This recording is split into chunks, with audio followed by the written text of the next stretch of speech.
Alright guys, so this was dedicated to one of my biggest inspirations. She's my first grade teacher. I call her Mama Charlotte now. So she actually inspired this poem. P-A-I-N.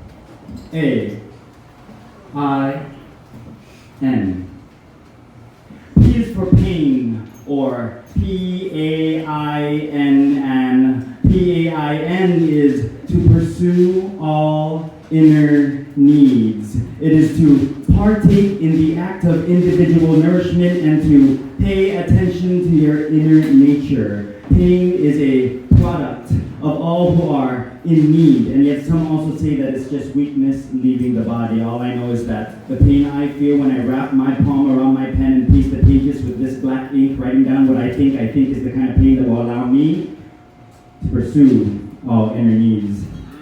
Like weeds in objection to a growing mustard seed, why must we feed an inferno of uncertainty and fear instead of feeding the fires of our own personal pyres of potential passion and desire? The flame of youth is the only fire we must fan, or would you rather I stand here with their blood on my hands? You see, because if pain is a motivator, then I need to get my ass inspired, because I aspire to be an artistic alpha that pursues all his inner needs in order to articulate to anyone the actuality that indeed we all feel pain, but there are only a few who understand it, and even fewer who can confront that P-A-I-N alone.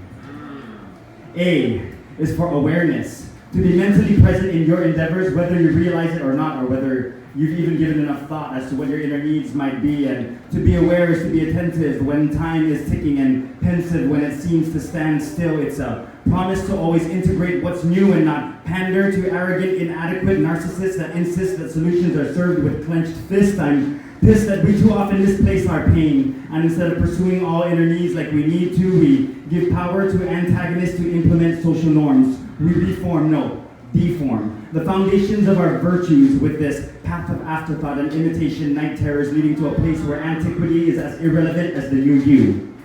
So instead of pretending to be awoken by illegitimate neutrality, the reality is that to combat this duality, we need eyes and I for insight. Insight. We need insight to irrigate incandescent ignorance away from innocent imagination. Imagine the possibility of allowing every, some, or even one indiscretion to negate all the good that you've done in your life.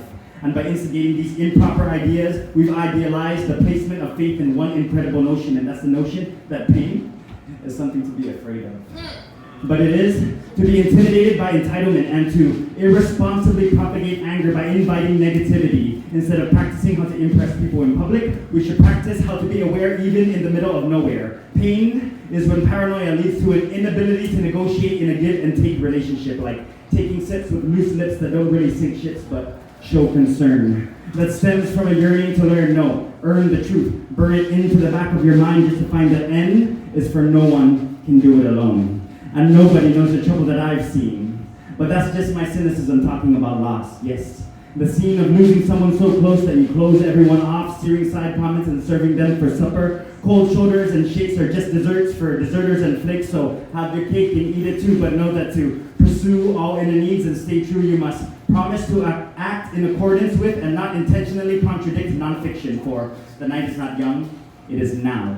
So don't sit there feeling like your forever is never going to get better when the weight of the world can be as light as a feather if you only decide to pursue all your inner needs and sweat, cry, and bleed to live by your creed, whatever it may be. And remember to pick your battles and be aware and stare death in the mirror and tell yourself it's okay every day, and at the same time invite only forgiveness.